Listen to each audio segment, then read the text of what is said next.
ਇਹ ਜਿਹੜਾ ਸਵਾਲ ਹੈ ਨਾ जी ਇਹ ਮੇਰੇ ਤੇ ਹਰ ਚੈਨਲ ਵਾਲੇ ਨੇ ਕੀਤਾ ਹੈ जी ਕਿ शायरी ਦਾ शौक नहीं ਹੁੰਦਾ जी नाज नैनों को सिखलाए नहीं जाते ये उम्मी लकाबे पढ़ाए नहीं जाते वेले दे नाल जी चोट पड़ती है तो पत्थर भी सदा देते हैं ਤੁਹਾਡੇ ਸ਼ਾਇਰੀ ਦੇ ਵਿੱਚ ਉਸਤਾਦ ਕੌਣ ਨੇ मेरे उस्ताद ने जंग दे रहने वाले ने जी बहुत नामी गिरामी शायर ने जी जी उन्होंने गीत बड़े मशहूर होए ने जी अपने दी और उनके ना आंड गवांड सारी शायरी खिल रही पई जमाने दे जो जुल्म हो रहे ने जी सियासतदानां दे जो जुल्म हो रहे ने जी साडे मुल्क नू जो मजहब दे विच तकसीम किया गया है पाकिस्तान दे शायर नू हाँ जी मौजू लभण लई कोई मौजूआं दी कमी कोई नहीं मजहब ते लिखना है तो इतने मसलक जी सियासत ते लिखना इतनियां जमातां जी लेकिन मैं अपने हर शायर नू एक मैसेज दियांगा अमाबाद फौज बिल्लाहि मिनश्शैतानिर रजीम बिस्मिल्लाहिर्रहमानिर रहीम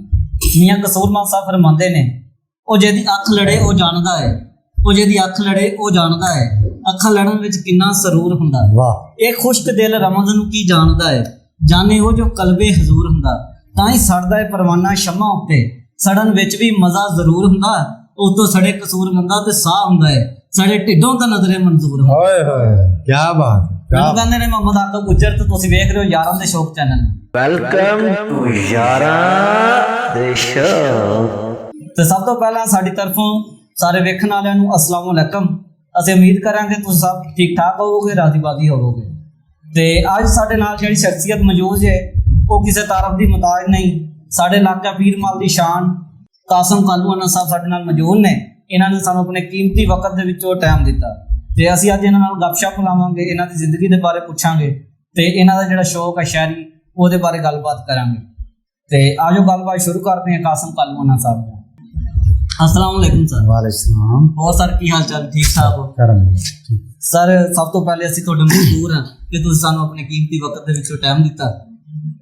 कोई मसला नहीं, मैं मशहूर हाँ भाई सजाद दा जी हाजी मेडिकल स्टोर पीरमल जी जिन्हें सारा एहतमाम और तुसा दोस्तों ने मिलन का एक रस्ता बनाया। ਬਿਲਕੁਲ ਸਰ ਸਭ ਤੋਂ ਪਹਿਲੇ ਸਾਡਾ ਜਿਹੜਾ ਤੁਹਾਡੇ ਨਾਲ ਸਵਾਲ ਹੈ ਜੀ ਇਹ ਜਿਹੜਾ ਸ਼ਾਇਰੀ ਦਾ ਸ਼ੌਕ ਹੈ ਇਹ ਤੁਹਾਨੂੰ ਕਿਦੋਂ ਤੇ ਕਿਵੇਂ ਪੈਦਾ ਹੋਇਆ ਜਾਂ ਕਿਹੜੀ ਉਮਰ ਦੇ ਵਿੱਚ ਪੈਦਾ ਹੋਇਆ?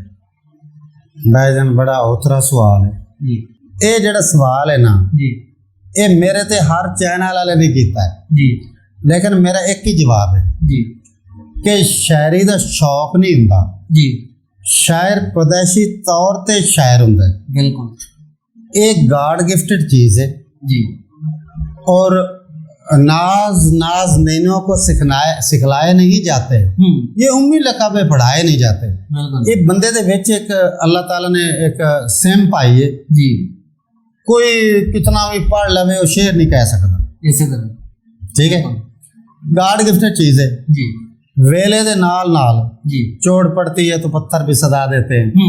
वेले दे नाल फिर ये अंदर ये चीज़ उजागर हुंदी जी ते बंदा फिर शेर कहन लग जाता। जी बिल्कुल ठीक है, ਇਹ ਤਰ੍ਹਾਂ ਫਰਮਾਇਆ ਤੁਸੀਂ। ਤੇ ਹੁਣ ਸਰ ਅਸੀਂ ਆ ਪੁੱਛਾਂਗੇ ਵੀ ਤੁਹਾਡੇ ਸ਼ਾਇਰੀ ਦੇ ਵਿੱਚ ਉਸਤਾਦ ਕੌਣ ਨੇ?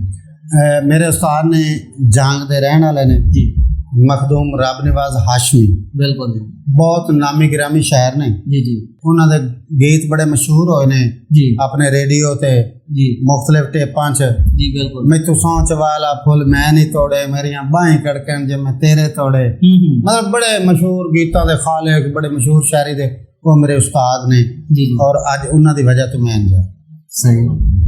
ਤੇ ਸਰ ਹੁਣ ਅਸੀਂ ਅਗਲਾ ਸਵਾਲ ਤੁਹਾਡੇ ਨਾਲ ਆ ਕਰਾਂਗੇ ਕਿ ਵੀ ਸ਼ਾਇਰੀ ਦੇ ਵਿੱਚ ਕੋਈ ਵੀ ਸ਼ਾਇਰ ਉਹ ਕੋਈ ਮੌਜੂ ਚਾਹੁੰਦਾ ਹੈ, ਕੋਈ ਮਾਸ਼ਰੇ ਦੇ ਉੱਪਰ ਸ਼ਾਇਰੀ ਕਰ ਰਿਹਾ, ਕੋਈ ਮਜਾਦੀ ਸ਼ਾਇਰੀ ਕਰ ਰਿਹਾ, ਤੁਸੀਂ ਕਿਹੜੇ ਮੌਜੂ ਨੂੰ ਆਪਣਾ ਸ਼ਾਇਰੀ ਦੇ ਵਿੱਚ ਮੌਜੂ ਬਣਾਇਆ ਹੈ?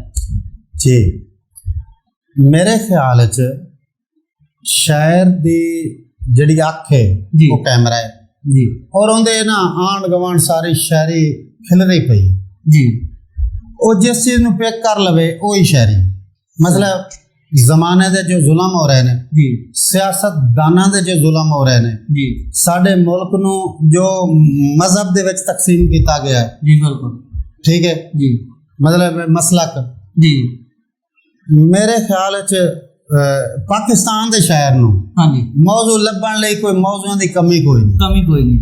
ठीक है, बिल्कुल इतने मसलक मजहब ते लिखना है तो इतने मसलक जी। सियासत ते लिखना इतनियां जमातां। जी लेकिन मैं अपने हर शहर में एक मैसेज देंगा जी